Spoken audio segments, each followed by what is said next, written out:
زندگی میں دو چیزیں، ایک کوشش ہے اور ایک نصیب ہے۔ کوشش سے بہت کچھ حاصل ہوتا ہے، لیکن جو بنیادی نصیب ہے یہ دعا کا حصہ ہے، دعا کی تاثیر ہے۔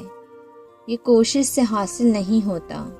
کوشش سے آپ کوئی اچیومنٹ کر لوگے، لیکن دوسرے شخص کا دل مائل ہونا نصیب کی بات ہے۔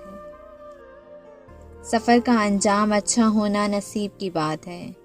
اس منزل پہ جانے والے کئی مسافر رستے میں رک گئے۔ آفاق کی منزل سے گیا کون سلامت، آفاق کی منزل سے گیا کون سلامت۔ اسباب لٹا رہا میں یار ہر سفری کا، تو کئی لوگ راستے میں رہ گئے۔ نصیب جو ہے نا دعا سے بنتا ہے۔ کامیابی بے شک کوشش سے بنتی ہے، مگر وہ کامیابیاں جو کوشش سے بنتی ہیں بعض اوقات نصیب کے برعکس بھی ہو سکتی ہیں۔ بات سمجھ میں نہیں آئی کیا؟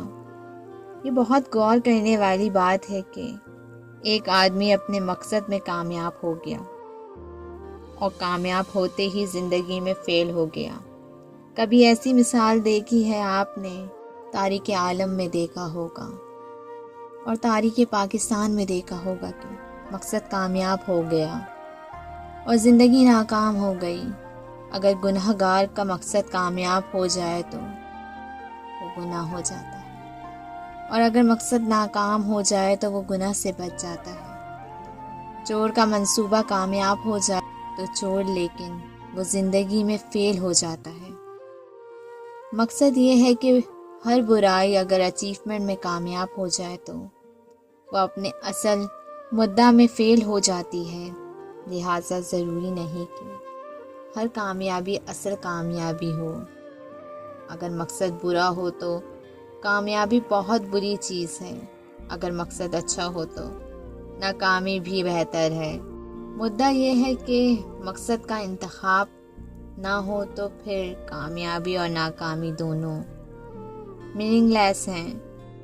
دعا کے ذریعے آپ اپنے مقصد کے انتخاب میں بھی کامیاب ہو جاتے ہیں۔ تو اس بات کی دعا کرنی چاہیے کہ یا اللہ مجھے مقصد کا انتخاب کرنے میں آسانی فرما۔